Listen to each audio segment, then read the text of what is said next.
اعوذ باللہ من الشیطان الرجیم بسم اللہ الرحمن الرحیم السلام علیکم ورحمۃ اللہ۔ سورۃ النساء نمبر 43۔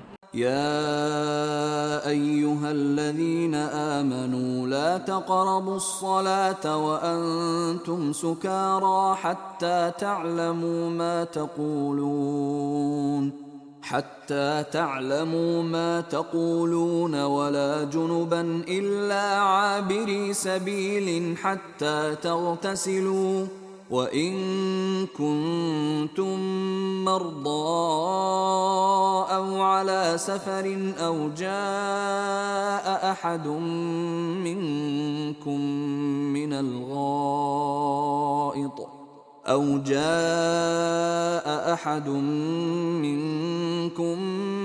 الْغَائِطِ أَوْ لَامَسْتُمُ النِّسَاءَ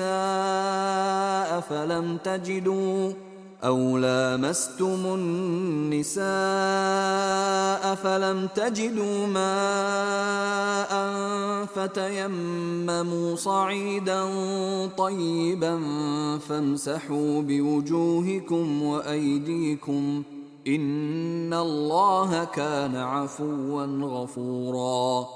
اے ایمان والو، تم نشہ کی حالت میں نماز کے قریب مت جاؤ جہاں تک کہ تم وہ بات سمجھنے لگو جو کہتے ہو، اور نہ حالت نجابت میں نماز کے قریب جاؤ کہ تم غسل کر لو، سوائے اس کے کہ تم سفر میں راستہ طے کر رہے ہو، اور اگر تم بیمار ہو یا سفر میں ہو، تم میں سے کوئی قضائے حاجت سے لوٹے، یا تم نے اپنی عورتوں سے معاشرت کی ہو، پھر تم پانی نہ پا سکو، تو تم پاک مٹی سے تیمم کر لو، بس اپنے چہروں اور اپنے ہاتھوں پر مسح کر لیا کرو، بے شک اللہ معاف فرمانے والا، بہت بخشنے والا ہے۔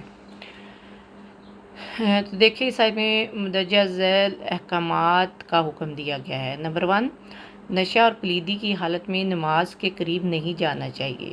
نمبر 2، پانی نہ ملنے یا تکلیف کے باعث تیمم کر کے نماز پڑھی جا سکتی ہے۔ نمبر 3، چہرے اور ہاتھوں کا تیمم ایک ہی مرتبہ مٹی لے کر کرنا چاہیے۔ تو یہ آیت حرمت شراب کی تدریجی احکام کی دوسری کڑی ہے۔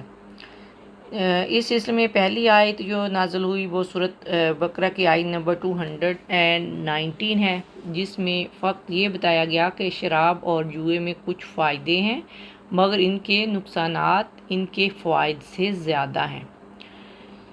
چند محتاط صحابہ کرام نے اسی وقت شراب چھوڑ دی تھی۔ پھر اس کے بعد یہ دوسری آیت نازل ہوئی جس کی شان نزول یہ بیان کی جاتی ہے۔ سیدنا حضرت علی رضی اللہ تعالیٰ عنہ سے روایت ہے کہ عبد الرحمن بن عوف نے ہمارے لیے کھانا بنایا، دعوت دی اور ہمیں شراب پلائی۔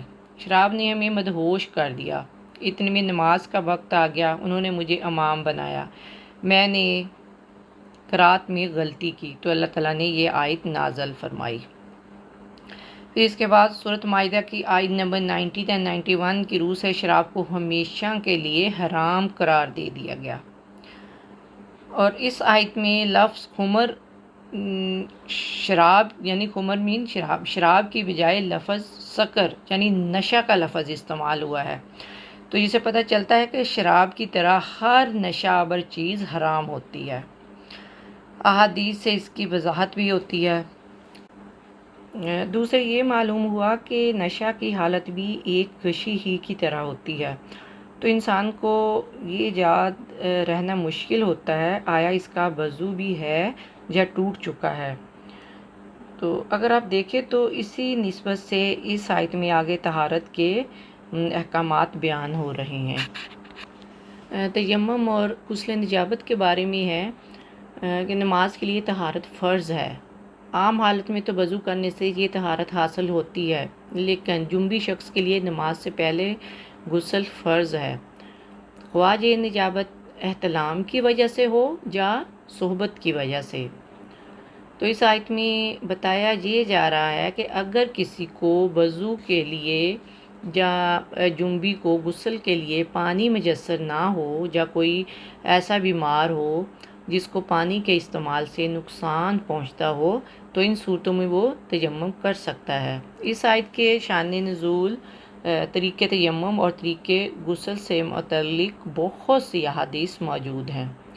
سیدنا عائشہ رضی اللہ تعالیٰ عنہ فرماتی ہیں کہ ایک دفعہ میں ایک غزوہ میں اپنی بہن اسما کا ہار رائتن لے گئی۔ ہار کہیں گر گیا۔ آپ نے کئی آدمیوں کو ہار ڈھونڈنے کے لیے بھیجا۔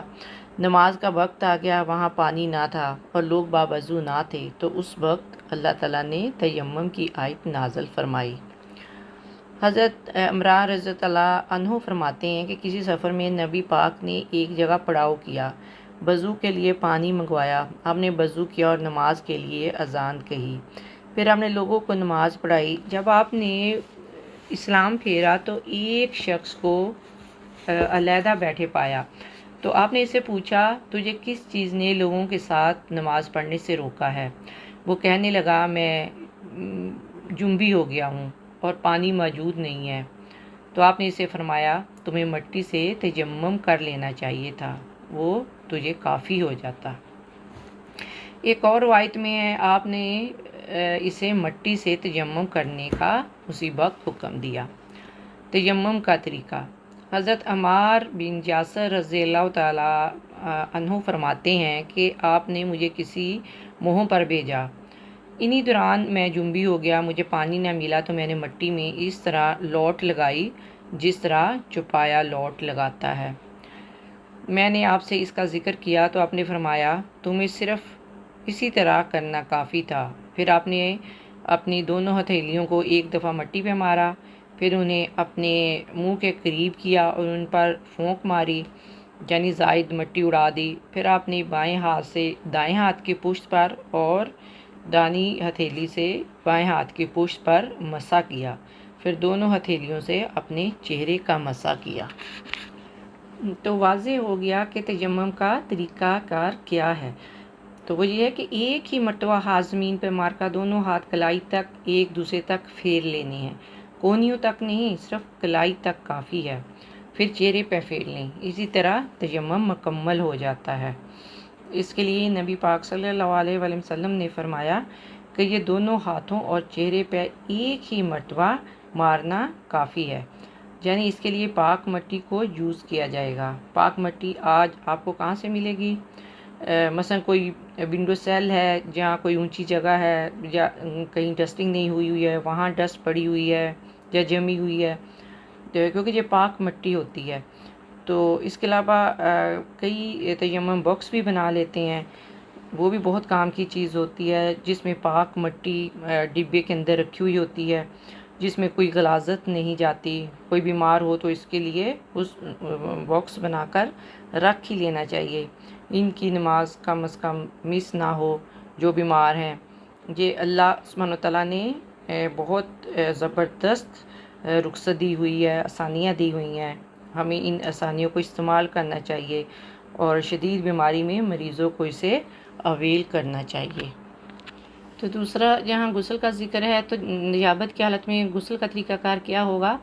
حضرت عائشہ رضی اللہ تعالیٰ عنہ فرماتی ہیں، جب آپ غسل نجابت کرنا چاہتے تو پہلے اپنے دونوں ہاتھ دھوتے، پھر نماز کے وضو کی طرح وضو کرتے، پھر انگلیاں پانی میں ڈال کر بالوں کی جڑوں کا خلال کرتے، پھر دونوں ہاتھوں میں 3 چلو لے کر پانی اپنے سر پر ڈالتے، پھر اپنے سارے بدن پر پانی بہاتے۔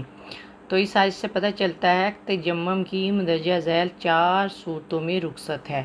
نمبر 1، انسان سفر میں ہو اور اسے پانی نہ مل رہا ہو، اور سفر کی قید صرف اس لیے ہے کہ سفر میں پانی ملنا مشکل ہو جاتا ہے، ورنہ اگر حضر میں بھی پانی نہ مل رہا ہو تو تیمم کی رخصت ہے۔ اور نمبر 2، وضو کرنے والا اگر بیمار ہو اور وضو کرنے سے یا نہانے سے بیماری کے بڑھنے کا خطرہ ہو۔ نمبر 3، حدث اصغر یعنی پخانہ، پیشاب، ہوا اور میزی خارج ہونے پر وضو کرنا واجب ہے۔ اگر وضو کے لیے پانی نہ ملے تو تیمم کی رخصت ہے۔ نمبر 4، حدث اکبر یعنی احتلام یا اجماع کے بعد غسل کرنا واجب ہے، اور اگر پانی نہیں ملتا تو تیمم کی رخصت ہے۔ اور اب دیکھیں کہ دین میں تنگی نہیں ہے۔ اس سلسلے میں ایک واقعہ موجود ہے۔ حضرت جابر رضی اللہ تعالیٰ عنہ کہتے ہیں کہ ہم ایک سفر میں نکلے، اسی دوران ہمارے ایک ساتھی کو سر پر پتھر لگا جس سے اس کا سر زخمی ہو گیا۔ اور اسی دوران اسے احتلام ہو گیا۔ وہ اپنے ساتھیوں سے پوچھنے لگا، کیا میں تیمم کی رخصت سے فائدہ اٹھا سکتا ہوں؟ انہوں نے کہا، تم کیسے فائدہ اٹھا سکتے ہو جبکہ پانی موجود ہے؟ چنانچہ اس نے غسل کیا، جس سے اس کی موت واقع ہو گئی۔ پھر جب ہم رسول اللہ کے پاس آئے تو آپ سے اس واقعہ کا ذکر کیا گیا تو آپ نے فرمایا، اللہ انہیں غارت کرے، ان لوگوں نے اسے مار ڈالا۔ جب انہیں یہ مسئلہ معلوم نہ تھا تو انہوں نے کیوں نہ پوچھ لیا؟ جہالت کی درماندگی کا علاج تو پوچھ لینا ہی ہوتا ہے۔ اس کے لیے اتنا ہی کافی تھا کہ وہ اپنے زخم پر پٹی باندھ لیتا اور اس پر مسح کر لیتا اور باقی جسم کو دھو لیتا۔ تو اس سے پتہ چلتا ہے کہ ہمارا دین مشکل نہیں ہے، بہت آسان ہے۔ لوگوں نے خود اسے مشکل بنا لیا ہے۔ اللہ سبحانہ وتعالیٰ دین اسلام میں دی گئی سہولتوں اور رخصتوں سے ہمیں فائدہ اٹھانے کی توفیق عطا فرمائے، آمین یا رب العالمین۔ السلام علیکم ورحمۃ اللہ وبرکاتہ۔